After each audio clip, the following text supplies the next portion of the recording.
So today I want to go over the Barbarian class in Diablo 4. Now the Barbarian's going to be the frontline brawler, primarily focused around staying in melee range and being able to keep themselves alive through damaging reduction abilities. And the Barbarian's main resource is going to be Fury, which you build up with many of your skills, primarily being your basic skills that generate you Fury every time you use them, but the Barbarian's Fury will deplete over time, meaning you have to consistently be in combat to keep building up your Fury and keep your Fury high to be able to use your bigger and stronger abilities. But with your Fury depleting over time, you generally have more tools to generate Fury than some of the other classes do with their main resource. Now the unique class mechanic for the Barbarian is the arsenal system, and there's quite a lot to go over with this system. So starting off, the Barbarian gets to have 4 weapons equipped at all times, meaning you're also going to be getting the stats and effects from all 4 of those weapons, even if you're not currently using them. And for these 4 weapons, you're able to have 1 two-handed bludgeoning weapon, 1 two-handed slashing weapon, and then a set of dual-wielded weapons that can be whatever you want. So a total of 4 weapons, 2 being two-handers, 2 being one-handers. Now a big part of the entirety of the Barbarian is going to be your abilities using these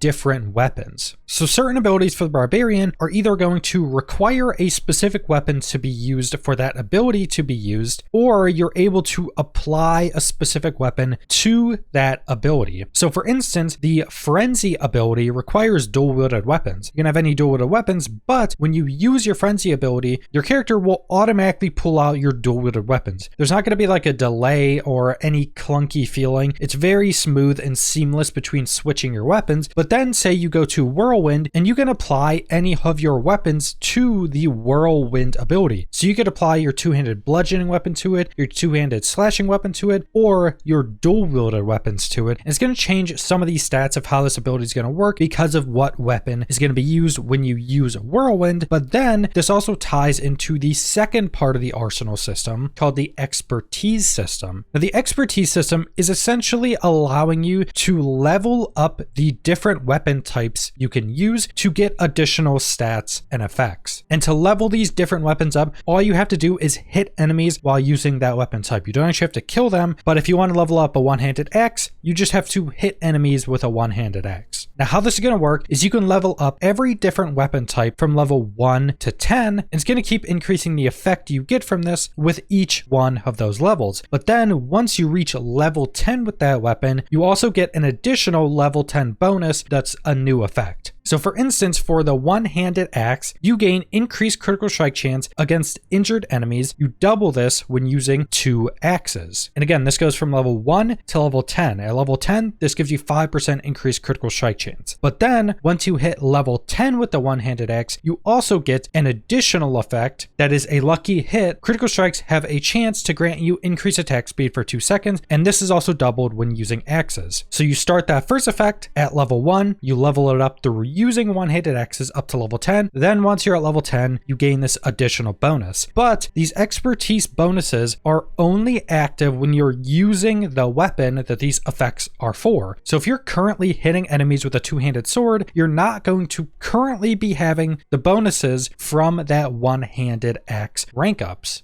And that's a big reason why being able to select what weapon that ability is going to use is going to be so important, because a lot of these bonus expertise effects are very strong. So you might want this one effect for this specific ability, so you can just switch what weapon that ability is going to use. But then there is a third part to the system called the technique system. And with the technique system, you have one slot where you're able to apply any one of these weapon expertises to this, and you'll always gain the bonus effects of that expertise. So if you say went and maxed out your one-handed axes and you really like the bonuses that the one-handed axe expertise gives you, you can then apply that to your technique slot, and it's always going to give you the one-handed axe expertise bonuses. So you're always going to get that increased critical strike chance against enemies, and you're always going to get that lucky hit effect we went over. So no matter what weapon you're using, you're now going to get all those bonuses, and you can apply to any of the expertises. And I think a primary thing that's going to end up happening is you're going going to want to use an expertise for a weapon you're not using. So maybe you're currently not using any two-handed swords anywhere in your build. You could then apply the two-handed sword expertise to your technique slot and always have that effect no matter what weapon you're using. And the Barbarian skills are split into 6 different categories. We have basic, core, defensive, brawling, mastery, and ultimate. And like all the other classes, you can mix and match skills from all the first 5 categories, but you can only have one ultimate skill equipped at a time. So first off, we have a basic skills, and these are going to be one of the main ways to generate fury as a barbarian. And like we went over with the fury resource, generating fury is going to be very important because it depletes over time. So you're going to have to constantly be regenerating fury, especially in between fights. And an example is Frenzy. Generates 4 fury, lucky hit chance at 32%, unleash a rapid flurry of blows, dealing damage with each pair of hits. And if Frenzy hits an enemy, its attack speed is increased by 20% for 3 seconds up to 60%. And this does require dual wielded weapons. And I think this is going to be one of the more popular basic skills just because of that building attack speed. Going up to 60% at max, you're able to very quickly fill up your fury when you have that much attack speed. And an upgrade is while Frenzy is granting 60% bonus attack speed, it also generates an additional 2 fury. So Frenzy and this first upgrade is going to be very good for builds that can very quickly dump all of their fury and have high fury spending abilities. And next up, we have core skills, and these are going to be some of the primary abilities that you're creating builds around. They're going to have a fury cost, but they're going to do a lot more damage, and there's going to be a lot more effects throughout the game that change these abilities. So an example is a Whirlwind. A fury cost of 20 per second, lucky hit chance to 21%, rapidly attacks surrounding enemies for some damage. Very basic, but Whirlwind did recently get a pretty big buff, and if you played any other Diablo game, especially Diablo 3, there's basically always been builds completely focused around Whirlwind. We know there's going to be tons of legendary effects and unique effects built around Whirlwind, and I pretty much guarantee there's going to be Whirlwind builds. And an upgrade for this is gain 1 fury each time Whirlwind deals direct damage to an enemy, or 3 fury against elites. So now when you're spinning in Whirlwind, you're whirlwinding through all these enemies, you're also going to be able to regen a good chunk of that fury you've been using. Because one of the most important parts of Whirlwind builds is you always want to be in Whirlwind. You want to be able to have enough fury generation so you almost never have to leave Whirlwind. And next up, we have the defensive category. Now these are either going to be focused on keeping you alive longer or based around some type of utility, usually based around CC. And an example is Iron Skin, 14-second cooldown, steal yourself, gaining a barrier that absorbs 50% of your missing life for 5 seconds. So this is basically just a big shield. And you're going to want to be using this when you're very low health, because the lower you are, the more shielding you're actually going to get. And there are a ton of different effects that apply to Iron Skin to make it do things like heal you or give you a much bigger barrier. And an upgrade is Iron Skin's barrier absorbs 6% more of your maximum life, so just a base increase to its stats. But like I mentioned, there are a lot of effects that are also going to turn this into a healing ability, and this is one of the main defensives I used for the open betas. And next up, we have the Brawling category, and these skills are primarily going to be focused on some type of utility or some type of movement, generally focused around you being able to stay in the mix longer or be able to control the battlefield a little bit more easily. And an example is Kick, has 2 charges, a 17-second charge cooldown, and a lucky hit chance of 100%. Throw a powerful kick that deals damage and knocks back enemies in front of you. Enemies who are knocked back into terrain take an additional chunk of damage and are stunned for 3 seconds. So if you use this ability correctly, it's going to give you a pretty big chunk of damage and a massive 3-second stun. And then an upgrade is damaging enemies with a kick makes them vulnerable for 4 seconds. So now this is also going to be very good for trying to keep vulnerable on enemies to try to synergize with some other effects. And vulnerable just makes enemies take more damage. And then next up, we have